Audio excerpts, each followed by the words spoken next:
छठी बार शाहाबाद महोत्सव का आयोजन होने जा रहा है, ये कार्यक्रम कहाँ पे होने जा रहा है? इस बार शाहाबाद महोत्सव बक्सर के किला मैदान में होने जा रहे हैं 16 नवंबर। जी, शाहाबाद महोत्सव में आपने जिक्र किया कि 4 पुरस्कार का वितरण होगा, वो क्या क्या है और किन क्षेत्र के लोगों के लिए? जैसे हम लोग एक जो शिक्षा के क्षेत्र में अच्छा काम करता है उसको महर्षि विश्वामित्र सम्मान देते हैं जी। इसलिए सम्मान देते हैं कि महर्षि विश्वामित्र ने राम को शस्त्र और शास्त्र जो दोनों चलाने का शिक्षा इसी शाहाबाद के धरती पे दिया है।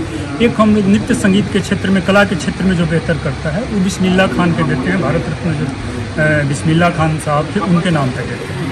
तीसरा एक जो सेना के क्षेत्र में जो बेहतर काम करता है उसको हम लोग ज्योति प्रकाश निराला सम्मान देते हैं। पत्रकारिता के क्षेत्र में जो अच्छा काम करता है, जो बेहतर काम किया है अभी तक, शाहाबाद के लोग को ही देते हैं। उसमें हम लोग सन्यासी भवानी दयाल जो थे, बहुत बड़े पत्रकार थे हमारे यहीं के करहगर के रहने वाले, तो उनके नाम इस तरह से हम लोग सम्मान देते हैं अलग अलग क्षेत्र में, अलग अलग। अच्छा, अभी तक जहाँ शाहाबाद महोत्सव हुआ वहाँ शाहाबाद महोत्सव के समापन के बाद इस समिति का ध्यान रहा है कि उसका जो चीजें नहीं हुई या जिस प्रकार से उसका विकास हो सके वो किया जाए।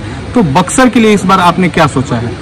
जी, जैसे आप देखेंगे 2019 से हम लोग शुरू किए हैं, तो 2019 से पहले कोई यहाँ पर्यटन का बात नहीं करता था। राजनीतिक लोग, सामाजिक लोग बहुत नहीं के बराबर होता ही नहीं था, कहीं आपको पेपर का कटिंग यूट्यूब वगैरह पे नहीं मिली। लेकिन जब हम लोगों ने शुरू किया तो राजनीतिक लोग, साहित्यिक लोग या चिकित्सा से जुड़े लोग, सारे लोगों का ध्यान आया है और सारे लोगों का एक सामूहिक प्रयास हो रहा है कि शाहाबाद में पर्यटन को बढ़ावा मिले। तो रोहतासगढ़ किला पे आपका जो हम लोग कार्यक्रम कराए थे, उसके बाद वहाँ रोड बनने लगा, रोपवे बनने लगा।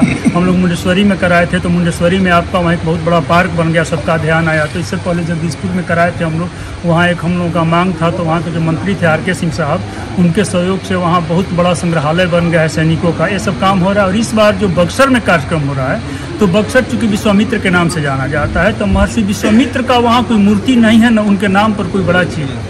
तो अभी हम गए थे, पिछले बार बैठक हुआ था और नगर परिषद के जो वहाँ महिला चेयरमैन हैं उनके प्रतिनिधि से बातचीत हुआ, तो एक हुआ कि वहाँ एक विश्वामित्र पार्क बढ़िया और एक गंगा के किनारे हम लोग का प्रयास होगा सरकार से और वहाँ के लोगों से मांग है, और एक प्रयास हुआ कि एक बहुत बढ़िया वहाँ मूर्ति लगे विश्वामित्र का। जी, क्या अपील होगा इस कार्यक्रम को लेकर लोगों से? कार्यक्रम को हम चाहेंगे कि अपनी सभ्यता और संस्कृति के लिए सभी लोग साथ आए, आगे बढ़ें और पर्यटन के मानचित्र पर शाहाबाद को स्थापित किया जाए। जी, धन्यवाद।